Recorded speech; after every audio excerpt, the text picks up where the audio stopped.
You're live. Good morning, YouTube, or afternoon, or whenever you're watching this. If you're watching this as a rerun, you can skip ahead 12 minutes before we get started with the actual program. Again, just getting on here if you're a first time watcher, just getting on and letting people know time wise, radio stations, connect up, and all that good stuff. So there you go. That is what is happening. Live Durka Muhammad Jinad.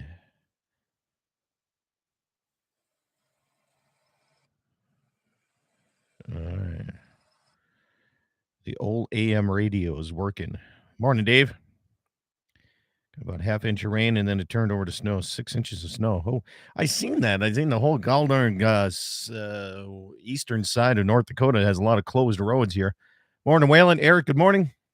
Yeah, am I tired? Snow? Yeah, I am. Filling in for Todd. Mike, good morning. Scott, good morning. Karen, good morning. Thank you all for getting in touch here and still supporting it, man. I appreciate that. Give old Wayno a call here right away.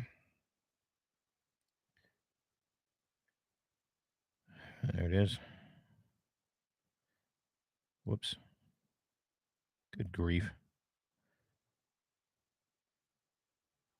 Sometimes the brain isn't working. I was out hunting in my cows here. I was babysitting my freaking cows again. I was out. I left. I couldn't sleep last night. I went from 3 o'clock until 6 o'clock this morning. So mountain time.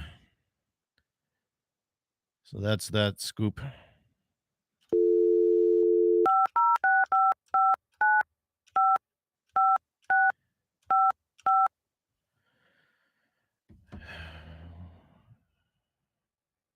I seen that, Eric. I got some Snapchats of some folks over there. It's nasty weather over there. Good morning, sir. Morning, Wayne. 1 second here. I got to get you. Yeah, I'm making sure my audio works instead of not doing it like last week. I got it. Okay. Or 2 weeks ago. I'm getting a couple of things set up here too. What the heck? We got time. We got like 9 minutes, so no worries. Okay. I'm trying to get this Bluetooth hooked up here. It didn't come on. Well, when you want to use it, it's not going to work, right? All right, friends and neighbors, it's time for the weekly ivermectin. So here it is. What has it been? Like 2.5 years I've been doing this. That's all that I've gotten out of that bottle. All right. Oh, there you go. And that's even sometimes other people partake in it as well. I should probably change my needle on my syringe one of these years, huh? So it seems like it's been working for you. I really haven't been sick a whole lot, I'll tell you that. Yeah. That's good. That's good. And I haven't had a tick on me since I started it either. That's good too. Well, you're not going to find many ticks this time of year, so. Well, in 2.5 years, I haven't had a tick on me. Sure as hell not this spring so far, no. Man, oh man.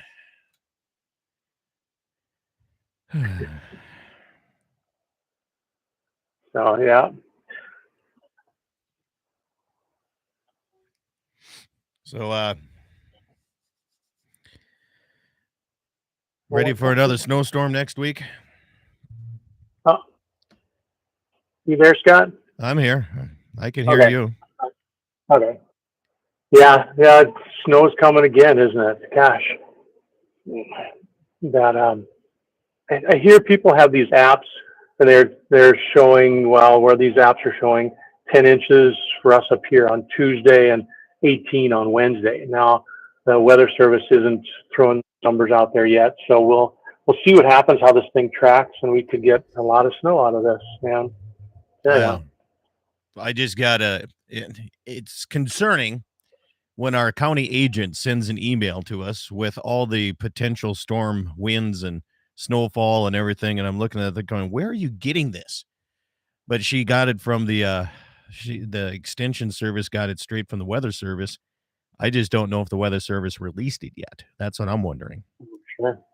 And Yeah. it looks tougher than what weather apps. I use the Weather Channel app, and that doesn't look nearly as severe as what I'm looking at here. So Yeah, I use the KFYR weather app, and they're usually pretty accurate. And others, they have these snowfall apps, and they're showing these huge amounts of snowfall.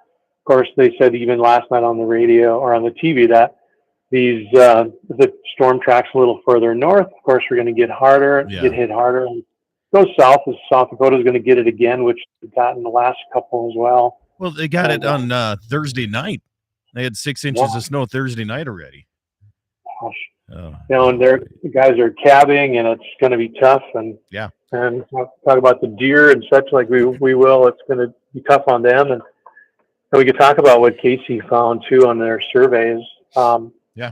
In general, he doesn't have numbers, but we can talk about that too. Yeah. You bet. Stations, I'll do a countdown. 701:30, 701:30 coming up. 701:30 on Mark.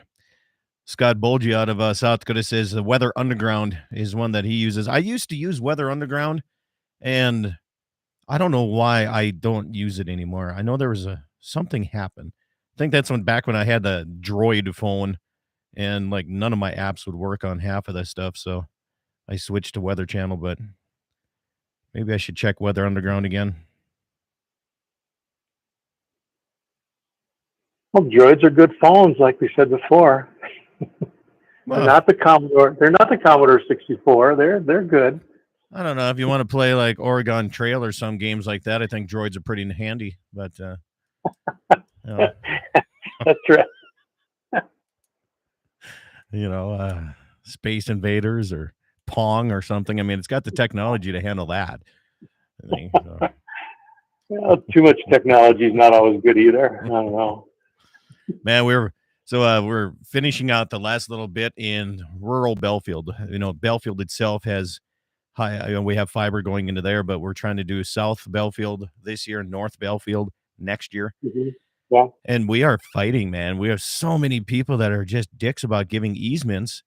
And they're like, well, I don't want my neighbors to have it. You can bring it into me, but I don't want you to go and pass my place over to the so-and-sos.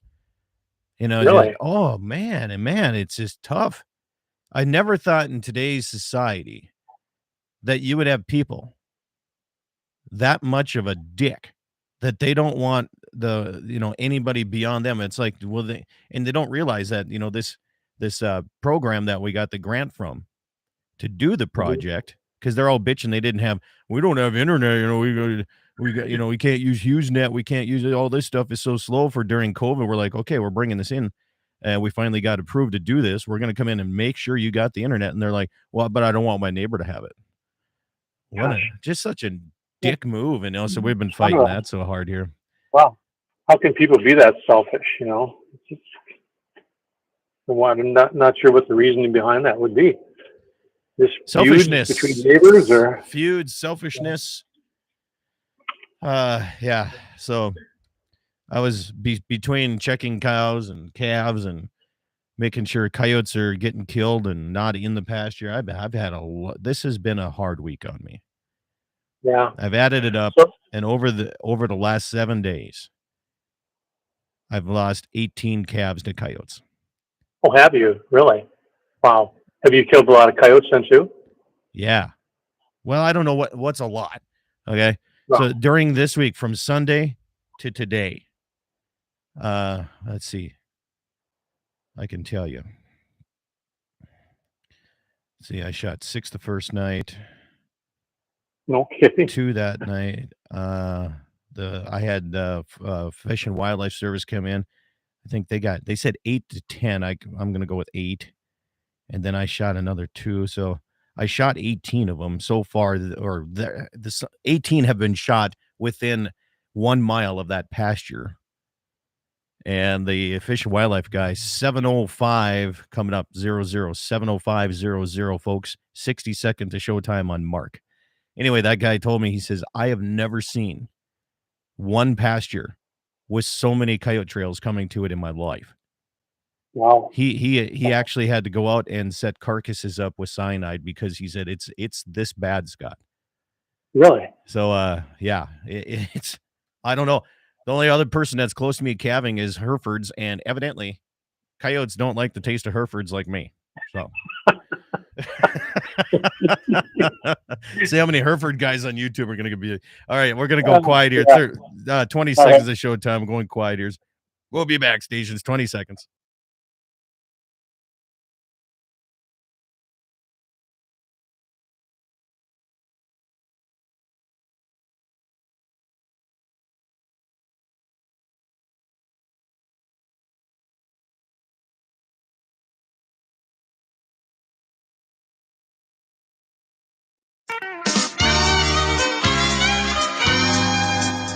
Good morning, everybody, and welcome to the Saturday edition of Dakota Prairie Outdoors Radio. Good to have you along all across the Dakota Territory on great radio stations like KCJB and Minot, North Dakota, where I cut my teeth on radio on that station many, many years ago. That was like 1993.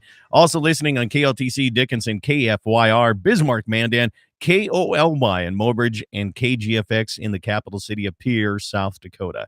Good morning. Good to have you along with me here. Also, live on YouTube. My YouTube live channel here is up and at 'em. If you'd like to go on there and watch this as a rerun or check it out and see how ugly I am, you can also go to that station too. It's Dakota Prairie Outdoors Radio.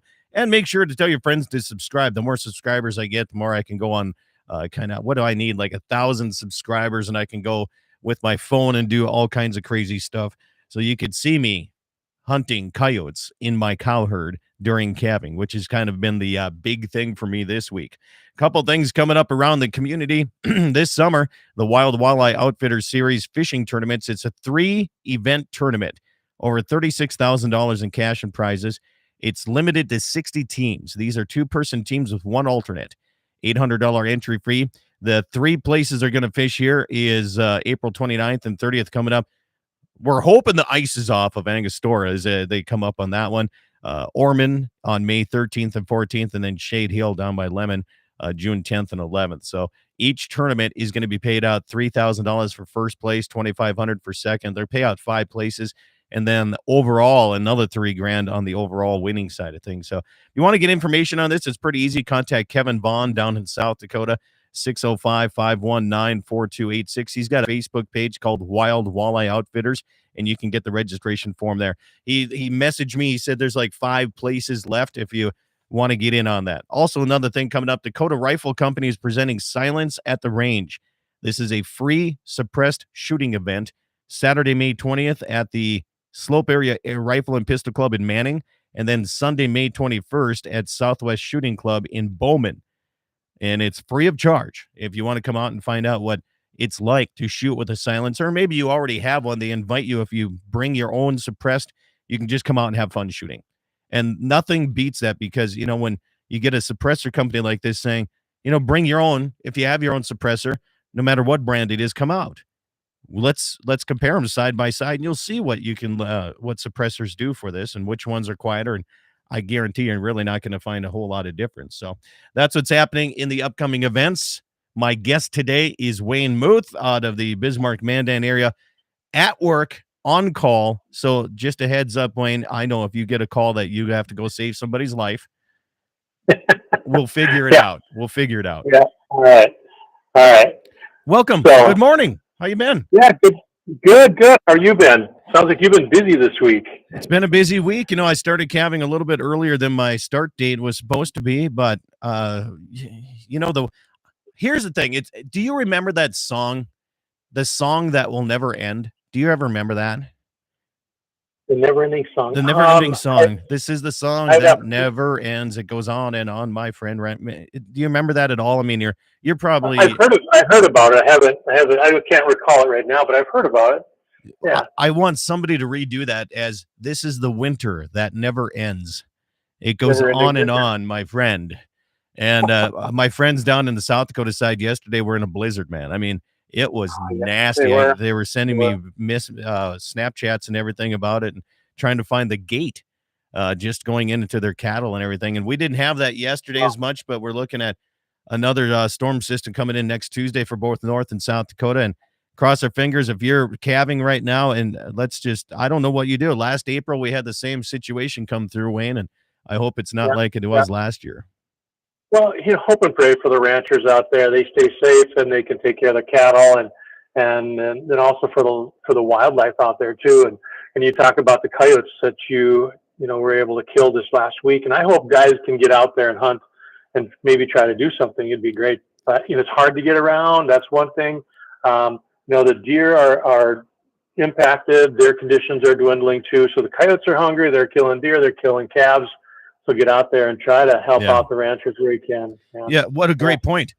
You want to look at getting access to hunting.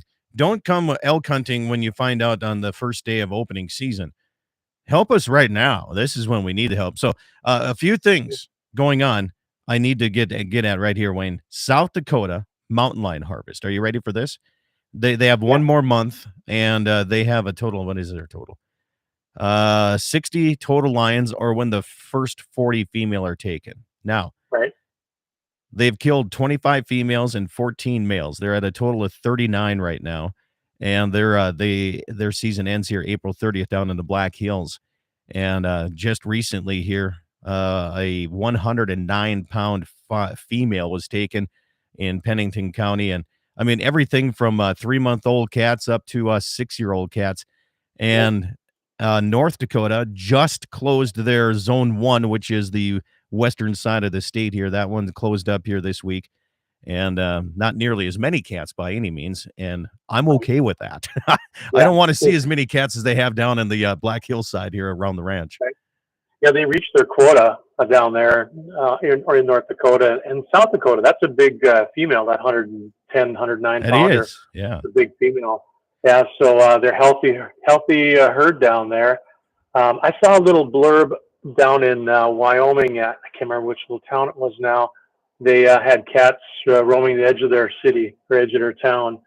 And of course, they have a lot more down there than we do. But yeah, South Dakota's got a good population. Love to hunt them down there, but as non-residents, as a person that has a very tiny piece of property in the Black Hills, every once in a while you do see a cat roaming around above the hills, whether you're in the Deadwood area or wherever. I mean, once in a while you do see them, you spot them. They're around the area. I mean, you think about it, you from Deadwood to Central City to Lead to Custer I mean, there's a lot of little towns and a lot of people living in that area. You might not see it because they're inside the trees, but there's a lot of residents going on in that side. So, I mean, when you hear about coyotes coming into cities and eating out of dumpsters and people's yards and stealing cats or dogs or whatever it is.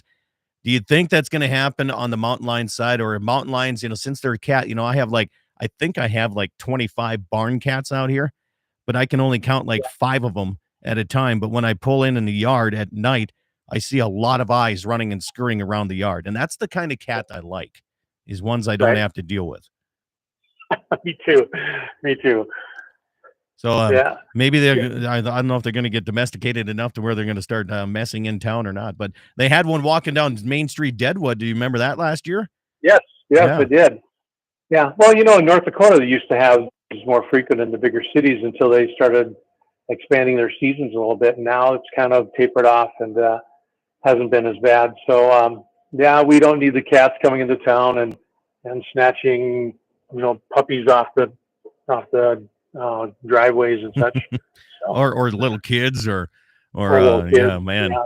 Yeah, I worry about it all the time when my wife goes running out. She loves going running through the Badlands and doing some training. And I'm like, you could carry a pistol with you. That would be nice here. So anyway, we're up against our first break just by BSing about that. We'll come back, talk about antler deformities, and I'll get to we have a whole bunch of people talking about cougars, and we're not talking about the wild cats. We're talking about the I don't know. You call them, what do you call the older ladies that they call themselves cougars now? So anyway, we'll come back. Wayne Muth is my guest. We'll be back with more on Dakota Prairie Outdoors. If you want to call in, chime in, and ask questions, or just talk outdoors, 888-932-5682. My cell phone, if you want to text, 701-425-6651.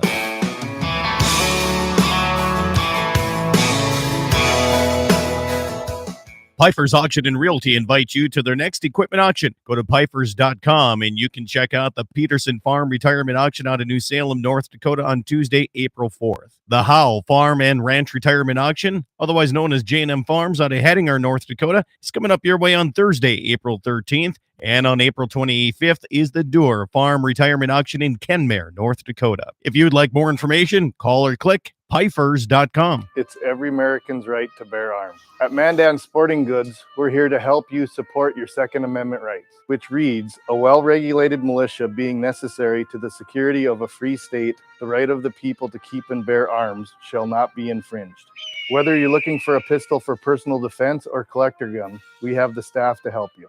We also have the area's largest inventory of ammo and reloading supplies. Mandan Sporting Goods, the area's local gun and ammo specialists. MoPro Guide Service, the best on Lake Oahe. Brent and his staff will give you the most enjoyable fishing experience, always having the latest in electronics, gear, and the most comfortable Lund boat on the water. Fish with somebody who lives in Mobridge, South Dakota, the heart of Lake Oahe. If you need a place to stay, the Mo Rest Motel has newly updated rooms with free internet, a family-owned and operated business. Go to OaheWalleyes.com. That's OAHE Walleyes.com for the best fishing experience Lake Oahe has to offer. Rockin' 7W has all the panels you need. Freestanding panels, windbreak panels, feeder panels, and the original protester panel. If you don't know what that is, it's a sort panel that makes sorting calves from a cow a breeze. You can do it in a fraction of time with just one person on foot or horseback. You can custom order sizes to fit your current operation, or you can start from scratch. Rockin' 7W also does trailer repair on any size trailers, mobile welding, and custom cattle hauling. Call Justin at Rockin' 7W at 701-206-1030. That's 701-206-1030. Rockin' 7W, the farmer and rancher's go-to guy. When it comes to picking the right financial institution that best suits your unique banking needs, we invite you to come bank with Dakota Community Bank and Trust. Recently named North Dakota's best small bank in Newsweek's America's Best Banks in 2021, we believe that community banking can blend both the past with down-home customer service and the future with modern banking conveniences and technology for our online and mobile customers, all while honoring our long-standing tradition of community-first oriented banking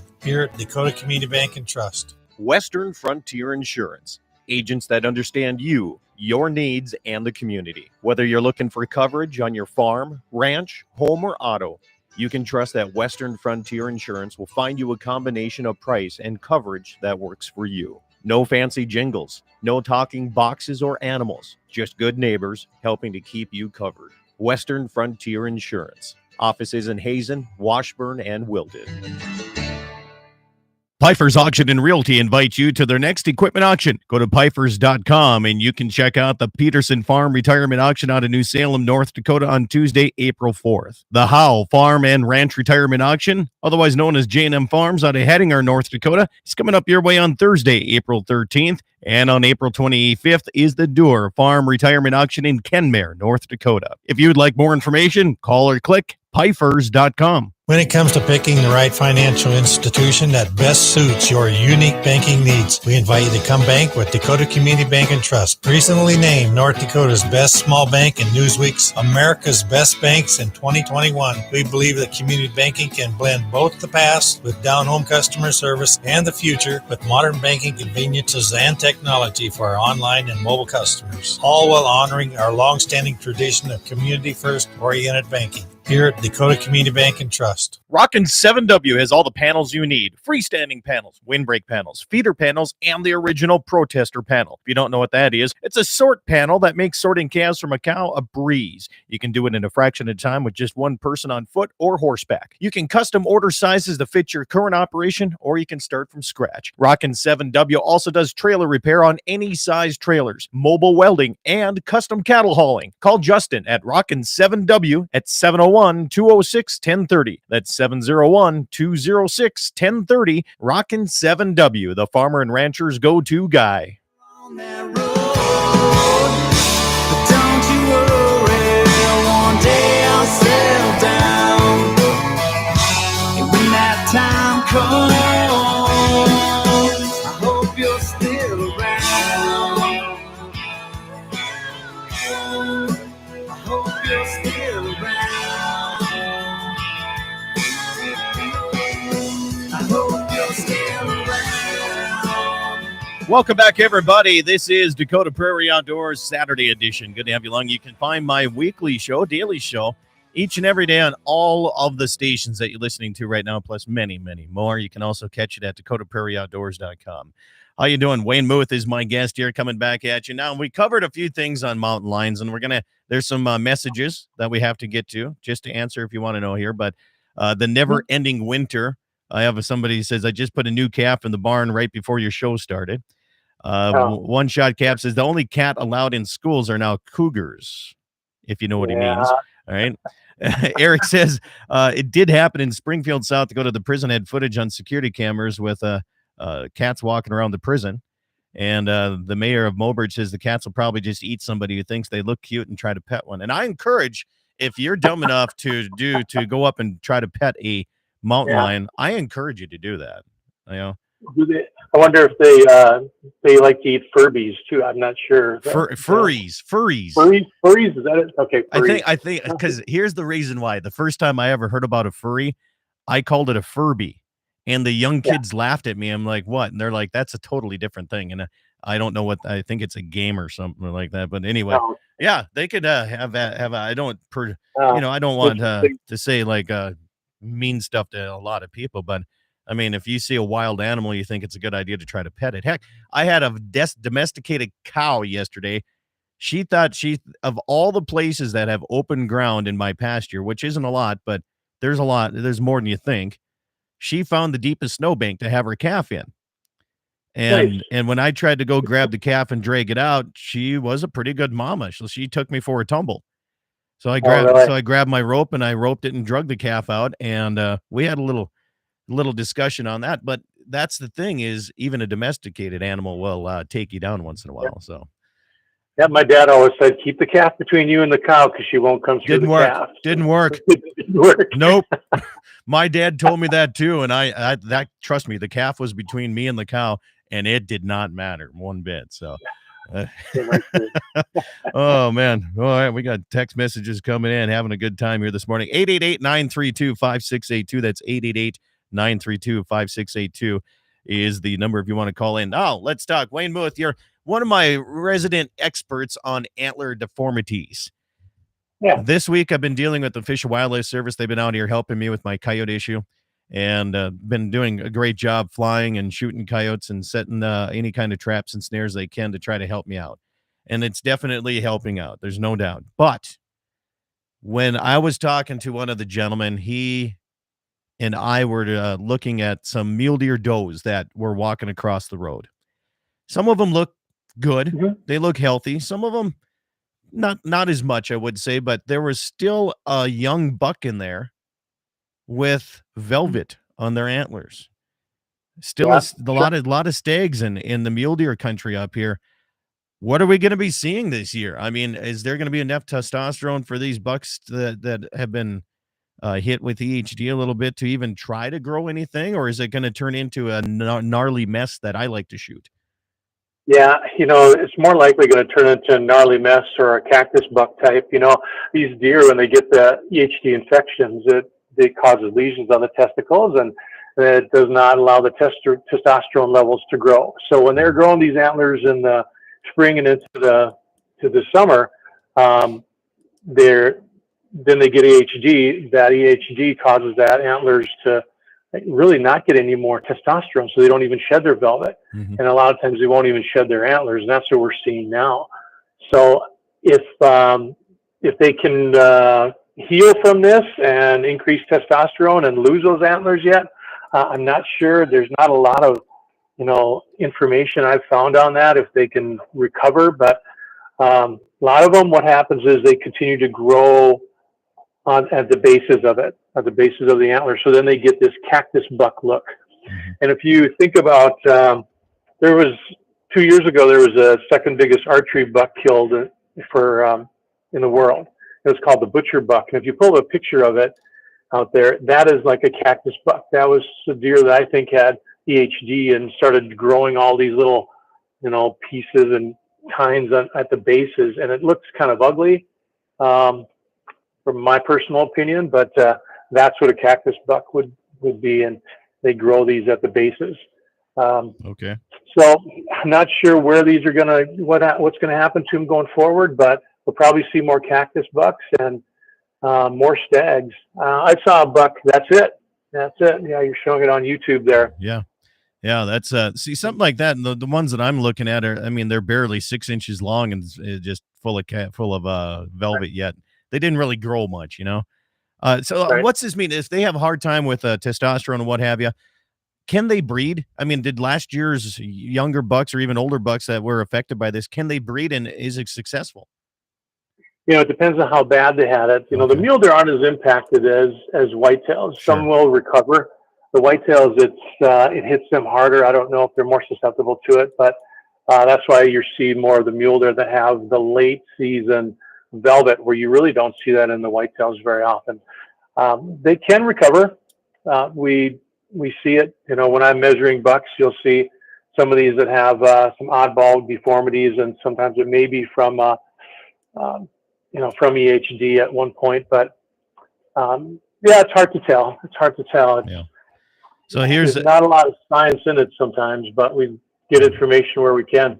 here's something I seen the other day. I'm missing 2 cows yet in my deep pasture, and I was sitting out there just glassing, trying to find where they could possibly be.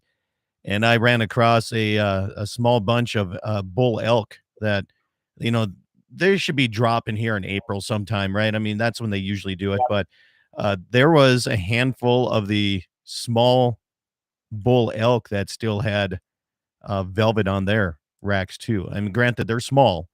I mean, they were probably only 1 or 2 point. I mean, they weren't very big bodies, but their antlers just didn't grow, and they still have velvet. And it can affect. Are maybe some of the elk spreading this too? Very well could be. I'm surprised that they still had velvet on there. Yeah. I mean, yeah, the elk will get HD too, but that's rarely heard of. The elk don't get into these water holes as much sometimes as the deer do late in the year. They're more spread out, but yeah, that's interesting. And they haven't shed their horns yet? No, none of the elk have not even a little bit. Yeah. And I don't know. Usually around this area, it's end of March throughout April is when I start seeing them drop. Yeah. But all the mule deer, I mean, they still have their antlers too, and they're done way early. Right. But That's kind of a good sign that they were healthy coming into this time of the year. When I talked to Casey Anderson the other day about their flyover, one of the things that he did mention is that thaw that we had in January, those warm weather, really helped these deer for that period of time. Mm-hmm. So going forward, maybe they came into this part of the season or this part of the year in pretty healthy. So normally, if they're more healthy, they'll keep their antlers longer. If they're stressed, they drop them early. We've seen them drop them in pre-February and January. Mm-hmm. But a study down in University of Nebraska Kearney, they did a study on when animals cast their antlers, and they were saying by the end of March, 80% cast their antlers, and all by the end of April, which is pretty par for the course, and it kind of coincides with North Dakota and South Dakota. So hopefully, you'll see more with their antler shed and getting back into growing them again. Yeah. Yeah. Well, I just it'd be nice to see them all drop them in one place. And coming up on the second half of the show, we're going to talk about how some people set up stations to collect antlers, and whether it's ethical or not. I don't know. I think some of the ways that they do it may not be as ethical as others, but we'll get into that. If you want to join the conversation, I'm getting some Snapchats here and everything. If you want to join in, 888-932-5682 is the phone number. It's a toll-free call. It's pretty easy to do. When you call, you're automatically thrown on hold, and I'll get to your call as soon as we can here. I'm my own producer, Wayne. See, I don't have like Rush Limbaugh had all these producers and all these other shows. So make Dixie your producer. She can come out. She's down in and help you out. She's sick of Scott this week being coyote hunting and angry about losing calves. She went down to the Black Hills. Wow.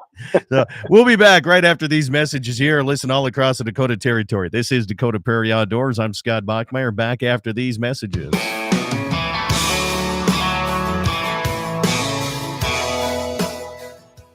Piper's Auction and Realty invites you to their next equipment auction. Go to pipers.com and you can check out the Peterson Farm Retirement Auction out of New Salem, North Dakota on Tuesday, April 4th. The Howe Farm and Ranch Retirement Auction, otherwise known as J&M Farms out of Hettinger, North Dakota, is coming up your way on Thursday, April 13th. And on April 25th is the Doer Farm Retirement Auction in Kenmare, North Dakota. If you'd like more information, call or click pifers.com. It's every American's right to bear arms. At Mandan Sporting Goods, we're here to help you support your Second Amendment rights, which reads, a well-regulated militia being necessary to the security of a free state, the right of the people to keep and bear arms shall not be infringed.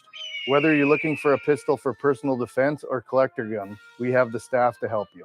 We also have the area's largest inventory of ammo and reloading supplies. Mandan Sporting Goods, the area's local gun and ammo specialists. MoPro Guide Service, the best on Lake Oahe. Brent and his staff will give you the most enjoyable fishing experience, always having the latest in electronics, gear, and the most comfortable Lund boat on the water. Fish with somebody who lives in Mobridge, South Dakota, the heart of Lake Oahe. If you need a place to stay, the Mo Rest Motel has newly updated rooms with free internet, a family-owned and operated business. Go to OaheWalleyes.com. That's OAHE Walleyes.com for the best fishing experience Lake Oahe has to offer. Rockin' 7W has all the panels you need. Freestanding panels, windbreak panels, feeder panels, and the original protester panel. If you don't know what that is, it's a sort panel that makes sorting calves from a cow a breeze. You can do it in a fraction of time with just one person on foot or horseback. You can custom order sizes to fit your current operation, or you can start from scratch. Rockin' 7W also does trailer repair on any size trailers, mobile welding, and custom cattle hauling. Call Justin at Rockin' 7W at 701-206-1030. That's 701-206-1030. Rockin' 7W, the farmer and rancher's go-to guy. When it comes to picking the right financial institution that best suits your unique banking needs, we invite you to come bank with Dakota Community Bank and Trust. Recently named North Dakota's best small bank in Newsweek's America's Best Banks in 2021, we believe that community banking can blend both the past with down-home customer service and the future with modern banking conveniences and technology for our online and mobile customers, all while honoring our long-standing tradition of community-first oriented banking here at Dakota Community Bank and Trust. Western Frontier Insurance. Agents that understand you, your needs, and the community. Whether you're looking for coverage on your farm, ranch, home, or auto, you can trust that Western Frontier Insurance will find you a combination of price and coverage that works for you. No fancy jingles, no talking boxes or animals, just good neighbors helping to keep you covered. Western Frontier Insurance. Offices in Hazen, Washburn, and Wilton.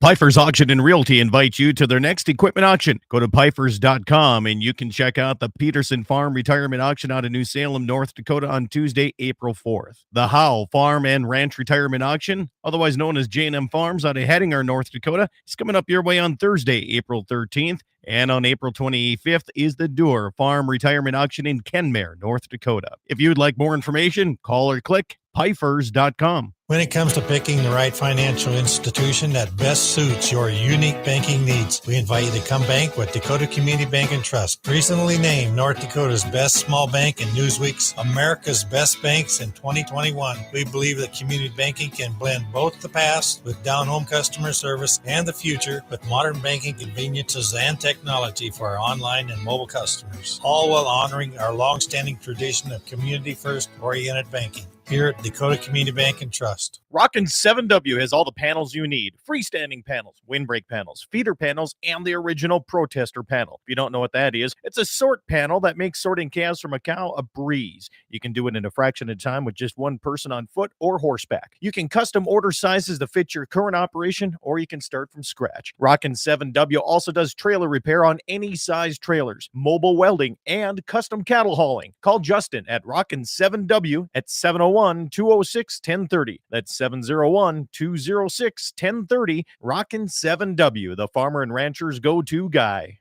On that road,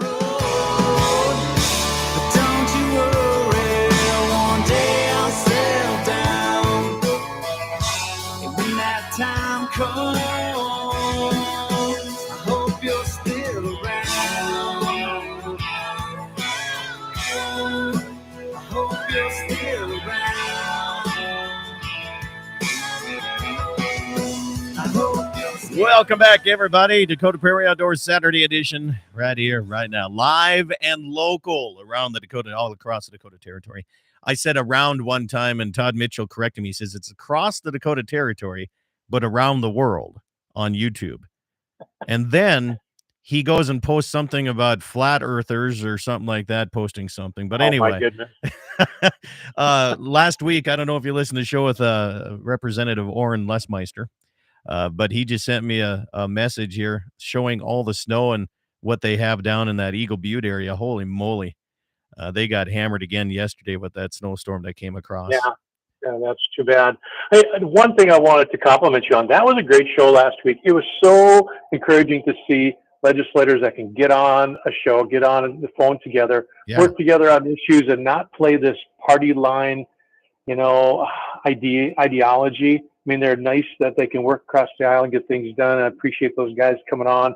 We should do that for North Dakota too, and see if we can get a couple guys that'll do that. Well, and here's another thing, is they were respectful of each other, and they even said we don't always agree, and and they said we don't always agree with the governor, even though I'm on the same party as her, and it's nice to hear that.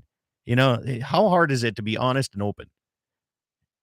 It shouldn't be, right? I mean, it shouldn't be that bad, right? But that's it. That's right. That's right. All right. So one person said that cow probably took me down because I was bundled up and probably looked like a coyote. And I said I probably smelled like one too at that point. So, all right. You weren't wearing a coyote skin coat or anything like that? I don't know. I've been living out in the pasture, just trying to take care of these cats or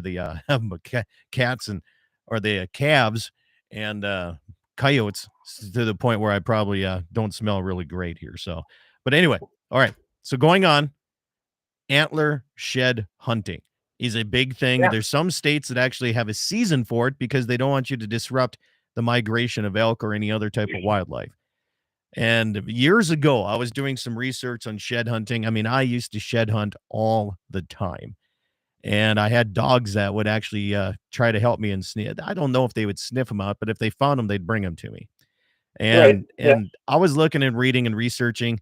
Maybe there's an easier way to doing this because before my mom passed away down at her place, there were some bale feeders, and the deer were coming into the bale feeders. And when they reached in, I mean, it was like picking up candy, man. I mean, there was antlers everywhere around these bale feeders, inside and outside. And I was thinking, so I did a little research, and there's people that actually make antler shed stations. And now some I feel are a little bit crude. They say use chicken wire, and then they'll get caught in the chicken wire and they'll drop them. But then there's some people saying, well, that's kind of crude because if they get caught in the wire, they're not coming off naturally. They're actually getting ripped off before they're ready to drop them. And then there's one station that they use tarp straps to where they push their way through the tarp straps or bungee cords or whatever, a little bit looser. I mean, that wasn't like they were tight. And if they were ready to fall, they would fall. If they weren't, they could pull out and they wouldn't hurt them. What's your take on antler shed stations? I don't know what you call them, but that's what I'm going to call them. Is it ethical? Not ethical? What's your take on this? I just think it's something that we should tread lightly on. I don't think that it's something that people should get out and do. First of all, if you use chicken wire and this deer gets caught in there, I mean, it can injure the deer in more ways than just trying to take the antlers off. And it does pull the antlers off. Well, then it can impact the pedicle and the antler growth next year. So that's something to think about as well. The bungee cord, I hadn't heard of that, but it makes sense. But I don't know, if you just get out there and do some shed antler hunting, maybe that it's more fun anyway. Yeah. But as a matter of fact, this is good segue here. I'll have an article coming up in the Dakota Country Magazine this month titled Next Level Shed Hunting, where I wrote about where to look for them, how to find them, some of the studies that are done, where you can, how far antlers are usually dropped from one another to find pairs, and then identifying that antler to a buck maybe that you've had in the past. But, going back onto these antler catch stations, the bale feeders are probably the best way to go. So. Well, depending on if you're using your tractor to pull up and drop a bale in, and then you get a few Yeah. antlers in the tires, or you're going to have to watch out for that. But I was just Yeah, curious, that's true, too. it's always fun. I enjoy shed hunting. I really do. And most of it's done on horseback when either fixing fence or moving cows or checking cows, right? I mean, I say shed hunting is easier on horseback. Yes, The yes, only problem is if your horse is not used to having a bunch of points thrown across their back and yeah, walking off on that. So yep, and tied on. As a yeah, matter of fact, that's one of the points that I bring up in my article is that using binos and horses to assist, because on a horse you at a higher elevation, you can see them better through the grass. And that's a great point. John, and I haven't seen the article yet, but John and Bill over at Dakota Country Magazine, they do a good job, and hopefully the article will turn out good. So I encourage people to look at that too. So yeah. yeah, Shed hunting become a big money thing too. I mean, there's people that go out shed hunting for big elk sheds, and there are people that will buy them and say they shot a small elk in Montana, and they're from New York. And they yeah, find these sheds and they're like, well, we have the skull. Let's just put these on that and make a big mountain. There's people that do that. They really are. yeah. And it's not probably the right thing to do, but I guess, they're Right. at least they're showing an elk in their place of business, maybe. I don't know. Right. And now the elk sheds, you can utilize them in a couple of ways. If you cut the burrs off, there's guys that'll buy the burrs to make belt buckles, and Yeah. then the rest of the antlers can be sold per pound wise. So the burrs are actually the more sought after piece of those. So it's good to know that. Clay says, I like the bungee cord idea. Know a couple of guys that do it. Sounds like it works well. I don't have any issue with it. Wouldn't do the chicken wire method. Too much risk to the animal, in my opinion. I agree with that.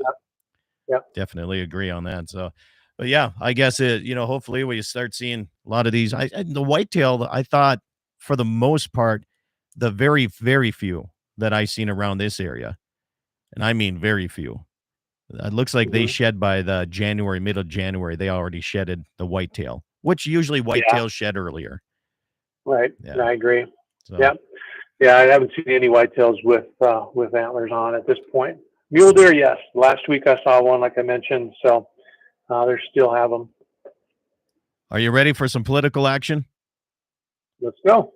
I just read the legislative update got an email, and it looks like the bill about baiting 50 gallons of bait during certain time is going to pass. And yeah, let me see if I can find it here. But that looks like it had a due pass recommendation is what I seen on that one. So that's in North Dakota, South Dakota listeners. Sure. So they understand that one. So So Scott, do you remember back in November when I was on, we talked about the baiting piece. And one of the things I said is that the Game and Fish Department, it would be good for them to start working with the landowners on some of this now, because if they don't, I felt at that point it was going to go to a legislative decision, and that's exactly where this thing has gone. And I'm not sure if the Game and Fish Department is happy with the results going forward. So hopefully we can still make this work with everybody, and they don't go overboard with baiting and throwing truckloads of bait out there and getting deer sick and having them dying, too, with that stuff. So, well, we'll see. But during August 25th to December 31st, they're saying no baiting. So that looks like it's possibly going to go right now. So there you go.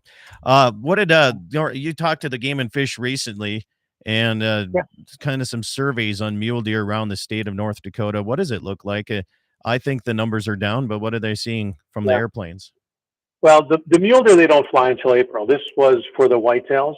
So they were able to fly the entire state, and they flew it. They normally can't fly the entire state and survey it because there's not enough snow. Well, lo and behold, this year we've got enough snow so they can fly the entire state. So they were able to see that.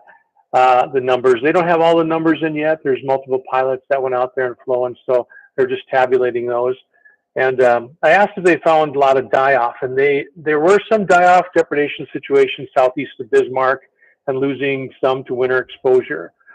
Some may have been grain overload where people have, maybe felt that they needed to feed them because they were looking, starving wise. And so that's one of the things that people got to be careful about, because deer, it takes a little bit before they get acclimated to new foods. Normally this time of year, they're living on browse, woody browse, buds and twigs and such. So if you want to really supplement them, I would say cut down the tops of the trees and let them eat those, or um, anything from the ground level up they've already gotten. So cut down some tops of the trees, let them get those buds and twigs off of there as well, rather than throwing a bunch of grain out there. It takes a couple of weeks for their stomachs actually to get acclimated to new foods before they can pull nutrition out of it. So then that's where they die with a full stomach, because they start getting acidosis and they bleed and die internal, or bleed internally and die. So just be careful about that out there, who's ever feeding supplemental wise. Mhm. So start them small, I guess. Yeah, I guess. Well, when do they do their? It's usually summertime. They do the mule deer survey, right? Yeah, they're trying to do it. They'll do it by the end of April. I End think of they want April? to still do Okay. it when there's still snow on the ground. So we'll see what they come up with that.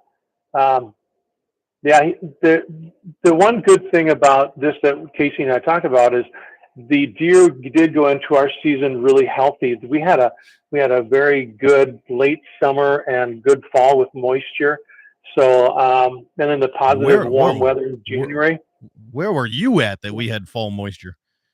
Well, it was green. It was green. It was What? green in a lot of spots, and maybe not so much way out west, but it was better than it was the year before with the That's drought. true. That is true. It was So better than the year we're before. looking at that. Yeah, you bet. Yeah. So we kind of went into it pretty healthy, so that's good. And like I said, that warm weather in January helped and really was beneficial. So hopefully that we don't get a big storm, but it looks like we are going to get one, and that can really be detrimental now to our herds coming forward, because if those does are going into this part of the year a little bit compromised, and now we hit another big storm, the fawn recruitment may not be as big. It's going to be hard to tell right now, but we'll see what happens. Normally they'd have twins. Maybe it's going to only be singles this year. Maybe they can only, raise one for the milk supply that they'll have. So it'll be interesting. Hopefully this storm won't be too bad, and it'll shift farther south. And I don't mean it that bad on South Dakota, but hopefully it won't impact them too bad. Yeah. Give us a good deer supply. Yeah. Well, I just hope that this storm doesn't. Let's hope that it's a false, like half of what they're expecting here. A couple comments here about just random things here. Seen a whitetail over by Stanton last week with his horn selling. He was a smaller buck, but still had his on as a whitetail. And Gene says, I'm going to be a conservative guy here. By taking the sheds out of the environment, aren't you guys robbing the smaller critters of a mineral source? Yeah. That's a true thing. As a matter of fact, I just saw where Antler sheds have like 11 different minerals in it, minerals and nutrients in it that the rodents will get. And it's really interesting. The squirrels, about the time that they start eating these is the time that they are having their little ones, and they have to produce milk. So that does help them, is what I read recently. So it was kind of good point, Gene. Good point. Yeah. And on the baiting side, 100% in support of the baiting bill. It's a good start, which I'm not sure which side he's taken, but if I'm thinking it the way I'm thinking, it surprises me because I think it's a private property rights issue. I think they're overstepping their boundary on private property rights myself. So don't need to have that. But to each their own, right? To clarify that, Bill, you were saying that they're not going to allow baiting? No. Or they are going to allow baiting? Okay. Because I think different version of the bill, right? The engrossed version of the bill affixed some regulations to baiting practices, allowing it for any purpose, including hunting, from August 25th to 31st, limiting the quantity of bait to no more than 50 gallons, providing 150-foot setback from property lines, is the basic of that version of the bill. And the committee then gave the amended bill a 6-0 do pass recommendation. Sure. Yeah. So it's very, very close to the same as when it kind of came out of the house. Right. Yeah. But you're still limiting a private landowner what they're doing on their own property. Not a big fan. True. Not a big fan of that. So that's my take on it, and everybody has their own opinion on it, and that's just fine. 3 minutes till we say goodbye to the radio side of things, and we can continue on here on the YouTube side. But as somebody that comes out and looks at wildlife all the time, you're writing articles for different magazines. What's something that concerns you going into the rest of this spring and into summer that maybe some of us aren't looking at? Let's see, what would it be? I just still think that access is the biggest piece. I think right now it's on everybody's docket. I think that organizations such as the Mueller Foundation, Rocky Mountain Foundation should look at gaining access to all the lands that they can that are public lands, so that they're not closed off by private lands on the outside. And by doing that, working with landowners. And I think that's number one that we have to start looking at, is working with the landowners for access. And if people should still get out there and talk to the ranchers and get access, because our public lands that we have are so minimal here right now in North Dakota, that they're getting inundated with hunters. And I think it's impacting the wildlife. So I think that's something that has to be looked at, as how we can get more access. And if that access is on private land through programs of some sort, that's what we should do, looking at that. Now, the other piece is, I'm not sure where this is going to go in the future, but the Pittman-Robertson Act is, if people don't know about it, that's the monies that are put aside through taxes that we pay for rifles and ammunition and archery equipment and such. That goes back to the game and fish departments so that they can manage the game on the landscape. There's so much money's being put into this now by non-hunters. They're just shooters.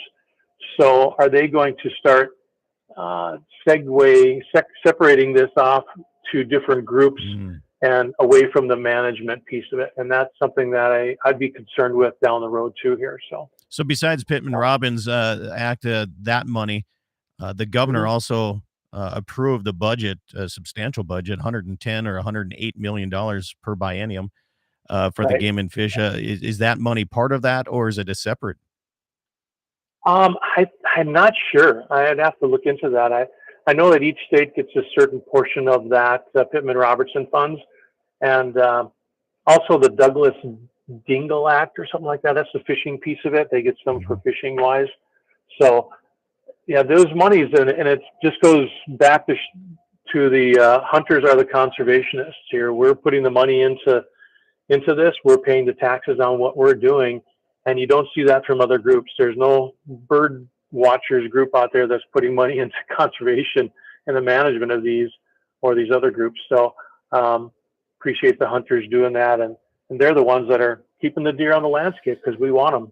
Well, and you have to look at the private landowners, or how much money they put into it as well. Yeah, exactly. They're out there doing it every day. So, well, good enough, man. I appreciate you coming on the program, having a little fun with me here today. You didn't get a call, which is good. Yeah, that's good. Oh, I just got a text, says the game and fish budget approved is separate.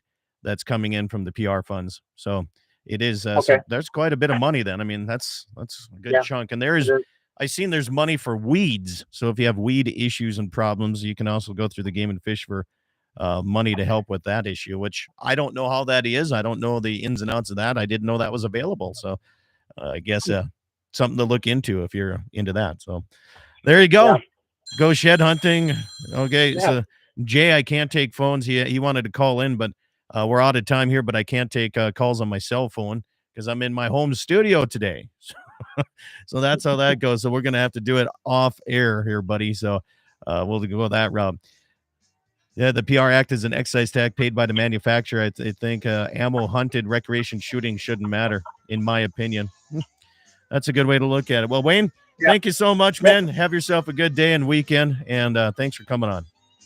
Yeah, you bet. Thanks for having me. You bet. And have yourself a great weekend. Enjoy today. It's going to be nice and warm. Eat some meat, drink some milk, and stay out there and keep shooting. See if a landowner needs some help.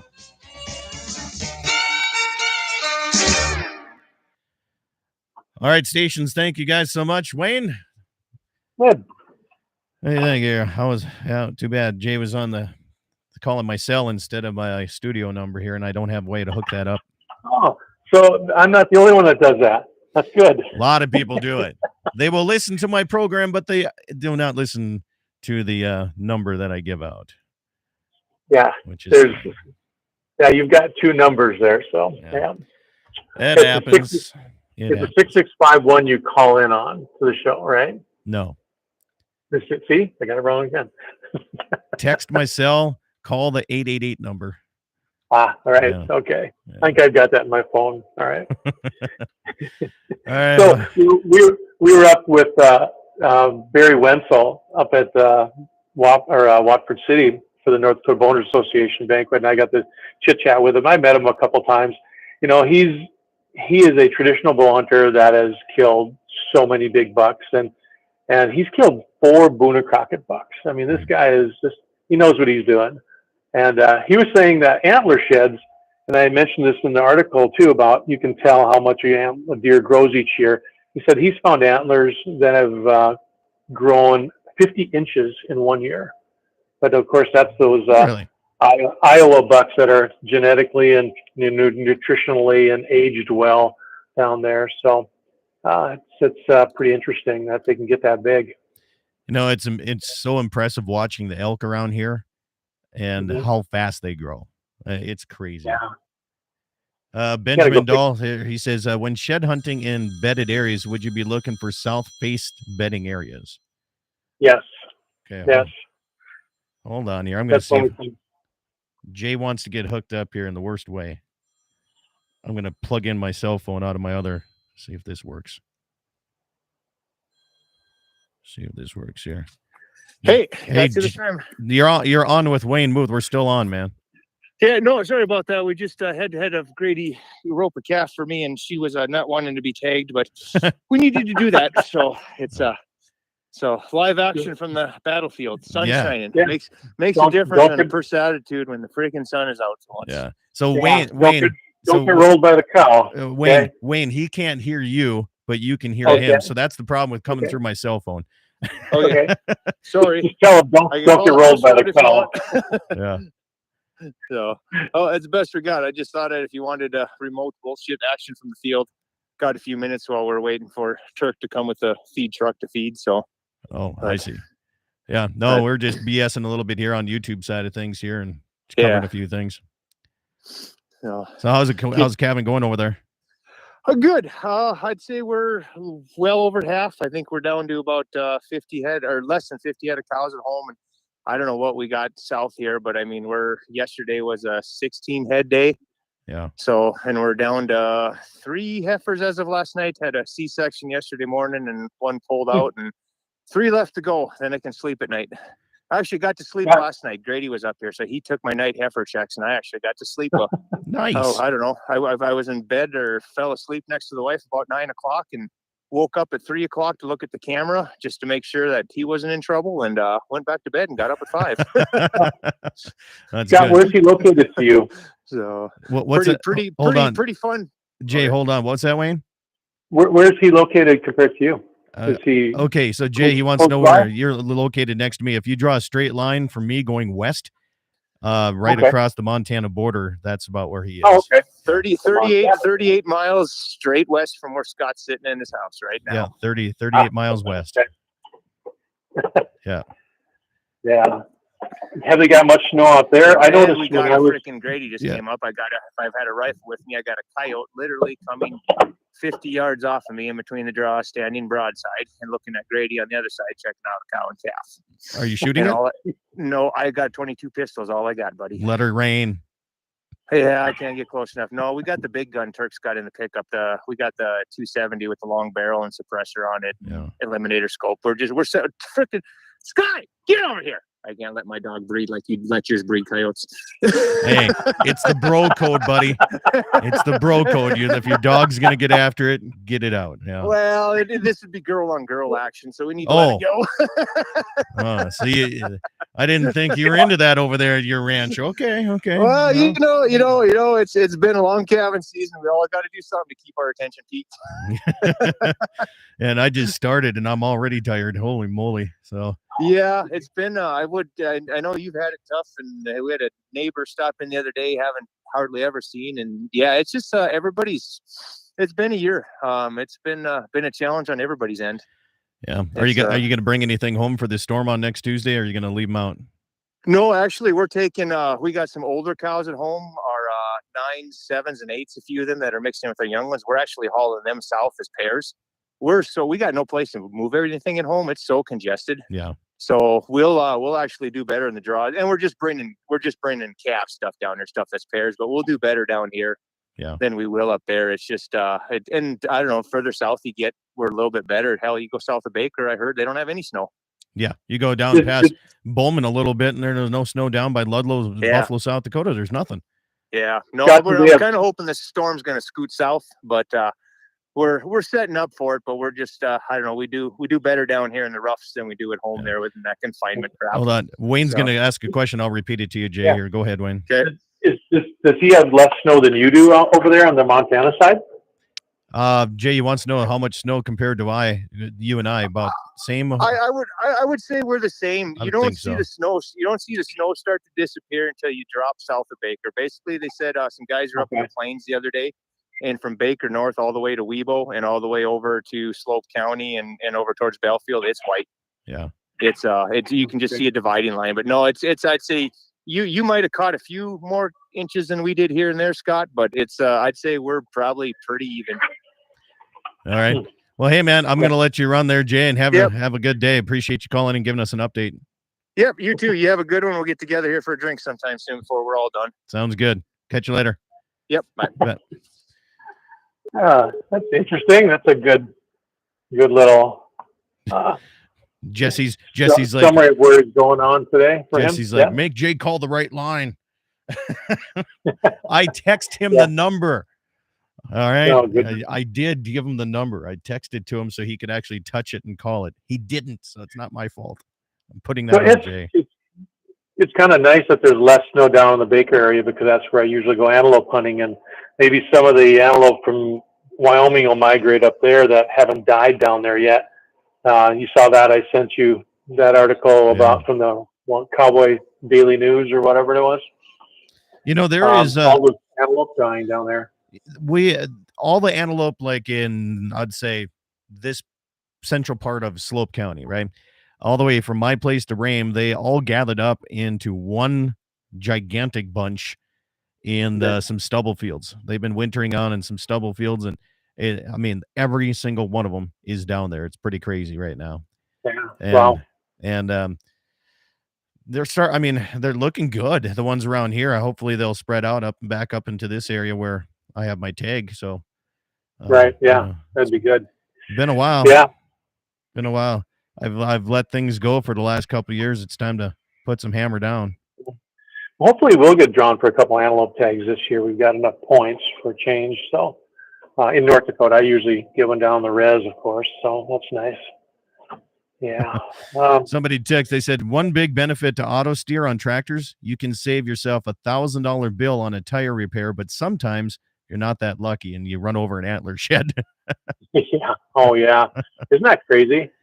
Yeah. You know, that those antlers can be that devastating. I've seen them in ATV tires too, and pick them up. I've seen, ATV Yeah. everywhere. Well, it is what it is, man. Oh, I suppose I have a bull sale, and I'm going to try and attempt to buy some heifers today. So I have a Calcutta at the Rame Chili Cook-Off this afternoon. A big day for Rame. Big day. Busy day. Rame, that's I like that. That's a nice little town. Where's that chili cook-off in Rame? Where would that be at? Like school or something? No, it's right next to the bar in the Legion Hall. Legion Hall. Yeah. So whatever happened to that log end bar and lounge that was down there right on the corner? Burnt up years ago. Did it? Yeah. Oh, that's right. That's what happened. I didn't think those things could burn. Those log end homes, because that was that. It's made of wood. Yeah, but it's all concrete in between, isn't it? I don't think this one was. I think this one was just logs. Was Logs it? and glass bottles, I think, is what, because they had glass bottles that went all the way through it. That's right. Yeah. Yeah, that's right. Yeah. Okay. The I hunters. remember. Yeah, Yeah, hunters, I that's think they right. called it. Yeah. I Remember missed that stopping place, down there man. a It was few it was times. a nice, unique little bar, wasn't it? Yeah, it was. Yeah. It was pretty cool little area. Yeah. So So like I said, uh, John Mitchell and Bill there publishing one of the articles about shed hunting. So it's kind of ironic that you brought that up today. Yeah. Well, Yeah. I've been thinking about it too. I mean, we're Mhm. looking at a couple people wanting to come down and do shed hunting. I says, well, you got to check fence. I said, Yeah. that's where you're going to find the most sheds to start out with. Le- And Levi said Levi said after branding on that Friday, he said Saturday we're gonna take the horses and we're gonna go shed hunting down the steep stuff. yeah, you get after it. If you can get through it, man, I'll be impressed. Yeah. It'd be impressive. I mean, So, Jesse's like a mountain goat, and he had a hard time getting through some of it. oh really? Yeah. We're looking at a couple horses, one for us and one for my sister-in-law. They're purebred thoroughbreds, and the guy uses them for hunting. He used to race them. Mm-hmm. They're out and they're registered. And so I was going to look at them this afternoon, but I think I'll wait a couple weeks until all the snow goes away and take a look at them. Our neighbor had that. They called it the Second Chance Ranch, Thoroughbred Ranch, and he was still is. No, he retired now. He was the head vet at the racetrack over in Minnesota. It's Shakopee or whatever it is. Oh yeah, down there, Canterbury Downs. Canterbury Downs. There you go. When people were done with the horses, if they didn't win money or they just didn't perform, he would take them and he got them free of charge, and he'd bring them down to the ranch here. And every summer he hire a whole bunch of wranglers to ride these things down and out in the country and get them so they're not so energetic, right? Yeah. And they're high stress. I mean, these thoroughbreds, man, they can cover ground and Yeah. they're broke to ride, but they're broke to ride fast. Right. They're not broke to take your time and like ease up on things, right? And we used a couple of them at his place when I was helping him a couple years ago. And I definitely would not want one to get around cattle. But if you're looking at covering a lot of ground, and these things will last forever, they don't get tired. But I'd be interested to see how they work for you for hunting. I really would. Yeah. Well, and we try to use them around cattle too, because my friend, he uses them for rounding up stuff, but he uses them for hunting himself. So he does slow them down. And these are a little older. They're a little older. They're like 14 years old. And so it's a little better in that respect. When I was on our farm and ranch down by St. Anthony, we had, I think he was an appendix bred. I don't think he was a purebred. So he was half quarter horse and half thoroughbred. And that thing would go all day long. Yeah. And I tell you, he was such a good cattle horse, man. Yeah. And then we had some out at the ranch north of Belfield too. That my favorite horse. Whenever we went out there chasing cattle, it was okay. I'm taking Beaver because he's going to last me all day. And we would actually take horse trailer halfway down our route and put horses in there so we can switch out. But I had never have to with that thoroughbred appendix bred one that he had out there. Yeah. Good. At least people are using them. I mean, it's too bad, they have a short racing career. And I mean, they really do. If you look at what the average racehorse, probably maybe a year, that's all they get out of them, unless they are the big money winners. But that's about it. These two, actually, my friend he does the Indian relays. So they do the bareback. Great idea horses with them. Yeah. Yeah. So he uses them for that. And they're just down to their not functioning like they should on the racetrack. He still uses them, but each of them have won like over $80,000. So it's like, wow, well, pretty interesting. So we'll see. No promises of getting anything. But it's funny you say that, because the people that would come and buy these horses at the ranch, so they'd show up, and mostly from New York areas. East Coast was huge, man. They would fly out, and they'd come out and they'd come and check this horse out, right? And they went on two things on purchasing a horse: the name of the horse and how much money it won. Oh, really? And all they use it for is trail riding. Trail riding is a big thing in areas. It's a huge Sure. thing. And this one lady came out and we're like, this is the horse that we have set for you. This is the one that is calmed down enough. And she's like, well, I want this guy, this name, because he won $300,000. And Right. the guy, this old vet, he looked at her and said, you realize $300,000 isn't much when it's a racehorse. You realize that. Yeah. And she said, it doesn't matter. I want that horse. And he's like, well, do you want us to saddle it up so you can try it out? She says, no, not at all. I'll have shipping arranged. I want that horse. She brought the horse back in 1 week. Said, well, I can't ride this thing. All it does is go 100 miles an hour everywhere I go. And like, we told you that. It doesn't want to stop. Yeah. So she went through 5 horses before she finally realized, listen to this guy. He'll put you on a horse that'll fit you, and Sure. it was fun. Sure. It was fun for me to watch because I had my old quarter horse just sitting there and I was like, have fun with that. Yeah. Well, and then the thing about these appendix breds or even a thoroughbreds, there's, and I'm not a roper. I can't rope anything, but they're Not too with high that- to rope on. Not They're with so that tall. attitude. I mean, I don't do it enough to be good at it. I could probably throw a rope around Judy if she runs by, but I don't know what I'd do if I caught her. Well, I know what you do. Jesse's on with us here. Thanks for calling the right number, Jesse. Jesus, Jay, figure it out. Hey, Jesse, how's it going? Good. How are you guys? Good. I listened to the whole show. Now I'm just into my office doing some paperwork, so I called in because I can't get any radio reception in here, and I can't get my computer to turn on. Is that a Commodore? Is that a Commodore 64?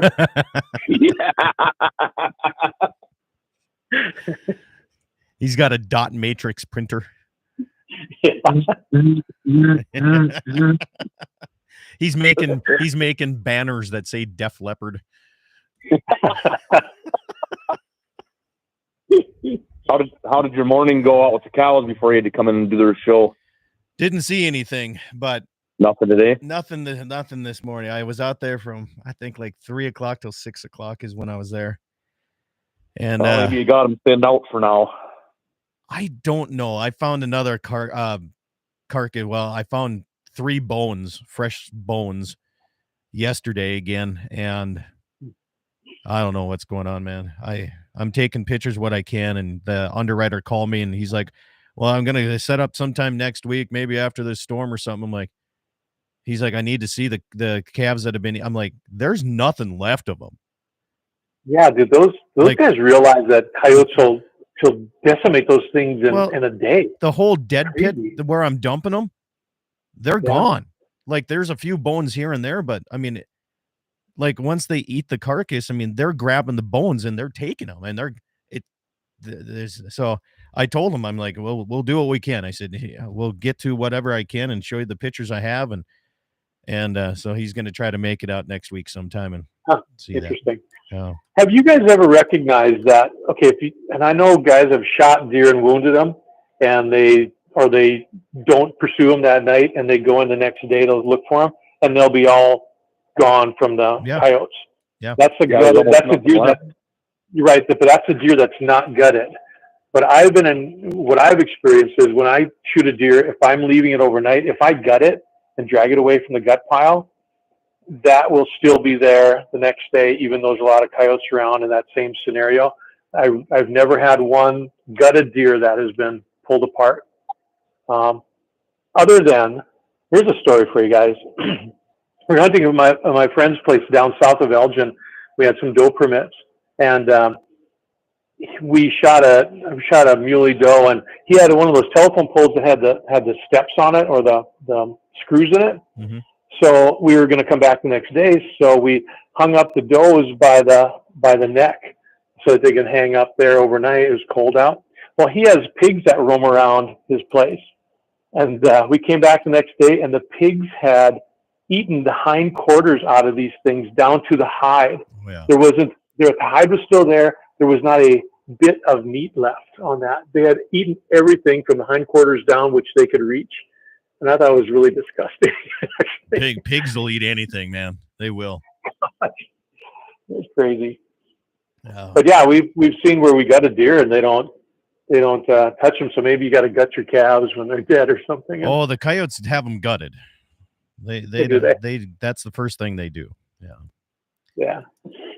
But they've been eating like the noses and tails, and the federale said that he said that's a true sign of a young yearling pup that's doing that. He said soft, so their jaws and teeth aren't strong enough yet to get in through things. That, or the older ones are eating the cream of the crop, and they're just trying to sneak in and try to get a little bit. I don't know. I'm not sure. Yeah. But I'm telling you, man, they're going through them. They set up some cyanide bombs around a deer carcass out here, and I watched that, and they got the entire deer carcass completely gone in one day, and none of those bombs went off yet. So how do those work? Don't know. He's got them about 15, 20 feet around the outside of it, and don't know. He says when they grab something and they pull it, it breaks in their mouth, and they make it about 20 yards, and that's it. And really? I haven't seen anything dead there, and I'm just trying to keep my dogs and everything out of it because they want to come help check cows, and so I'm just trying to keep everything out of the way. But hopefully it works. Right. I'm going to get him to sign or write up a little thing. He said that he's never seen so many coyotes and so many trails coming into one pasture in his entire career that he's been doing this. So, yeah, have him let your insurance guy know about that. Yeah, going to try to do what I can to help out. And so but my question is, I'm only like not even a third of the way through my first cycle. So and then you're buying more heifers. Are those first calf heifers you're buying that are calving? Replacement heifers. Replacement. Yeah. Okay. Well, I'm hoping. All right. I'm not saying I'm going to, but the way the prices are right now, we'll see how things are. Prices are high. Yeah. Oh my goodness. Yeah, they are. Oh my goodness. Yep.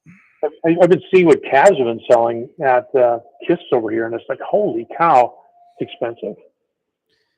Yeah.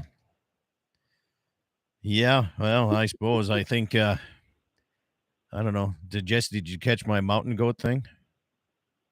I said, Levi wants to shed hunt on horseback and that deep stuff here for sheds ad the day after branding. And I said, well, Jesse's a mountain goat, and he had a hard time getting through it. Oh, buddy. Oh, yeah. Yeah, it's, you're going to want to make sure you're ready for the full day if you're going back there. Yeah. Yeah, an old man with replaced knees is probably not going to want to do that. Well, the thing is, you can get out of there even if you get yourself in a bad spot, but you got to go to the river and then walk to the crossing. I mean, you're talking about if you get to a spot where you can't get out of, you're talking about a 6-7 mile hike to get yourself out of there. Yeah. Wow. Yeah. Because it's down south where nobody ever goes, and there's a reason. Yeah. So Scott, do you have bighorns down there on your place too? No, they're more towards Bullion Butte. Yeah. Okay. There's some up there. Yeah. Haven't quite ventured this far yet. I haven't seen one yet. They don't ever shed, right? I mean, a goat? No, they don't. No. I didn't think so. Or sheep. That's where you get their age rings. That's how you age them, is the rings on their horns. Yeah. Gotcha. I have age rings too. Mm-hmm.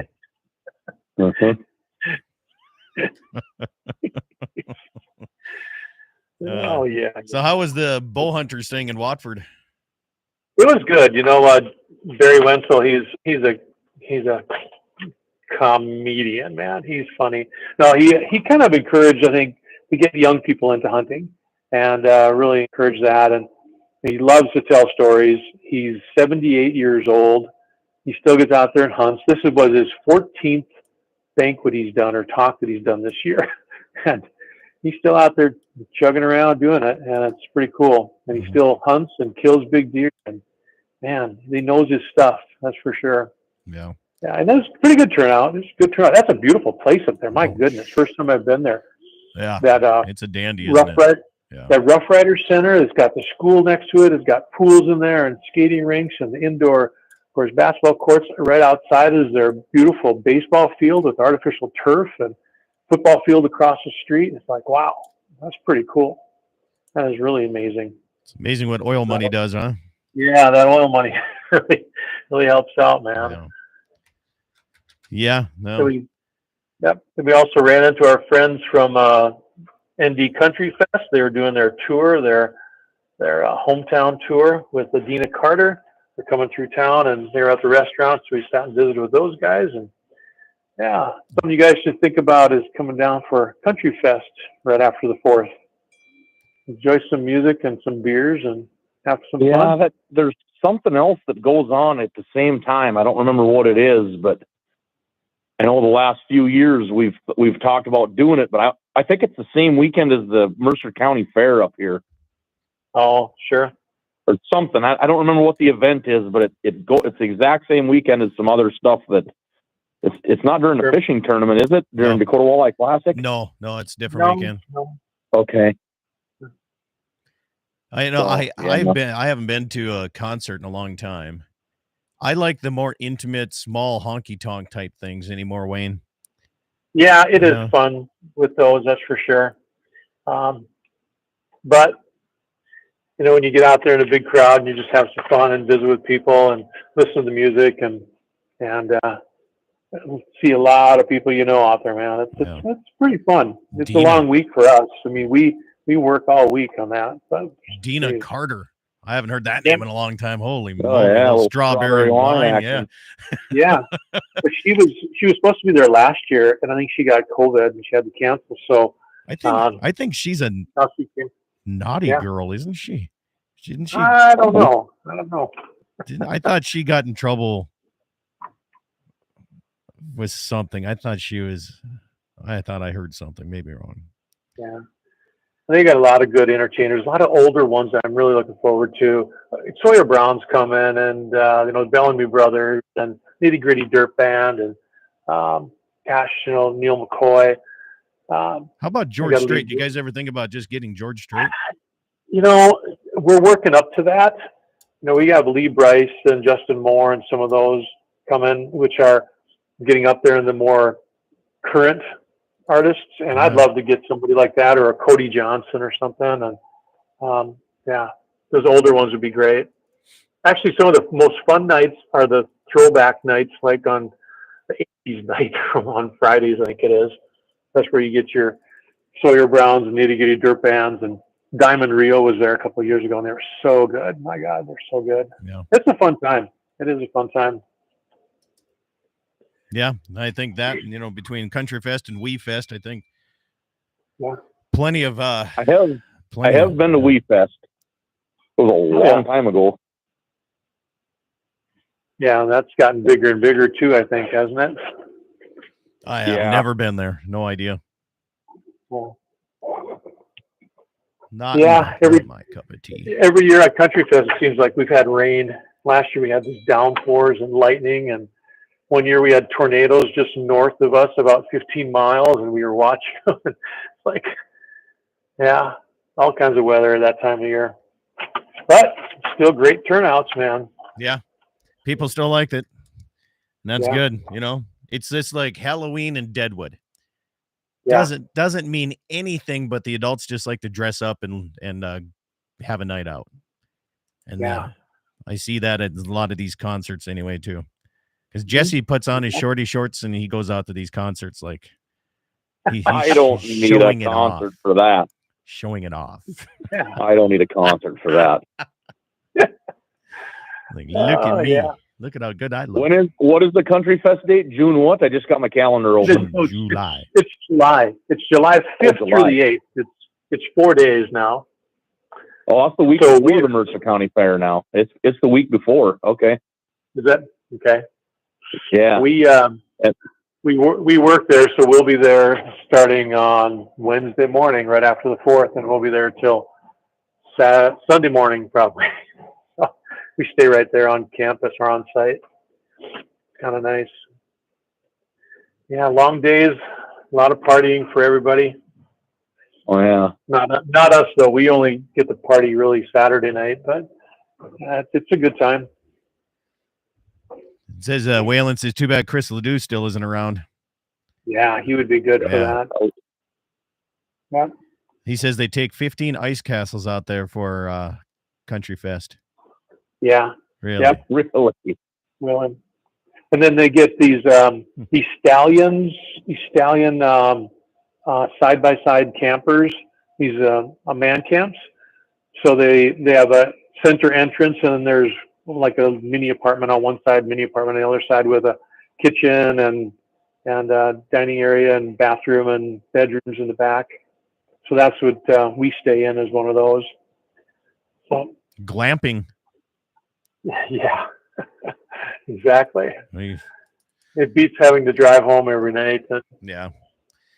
Yeah, that's good. Well, guys, I got to go. I'm going to go check cows here again real quick, and then I got to hook up a trailer and all that good stuff. Hey, Scott. Yeah. We'll see you later. Yeah. Remember, I'm in charge of the phone. Bam. There. I took care of him. All right. All right. Hey, thanks, Scott. Appreciate it. You bet. You have a good one. See ya. Bye. Yep, bye-bye.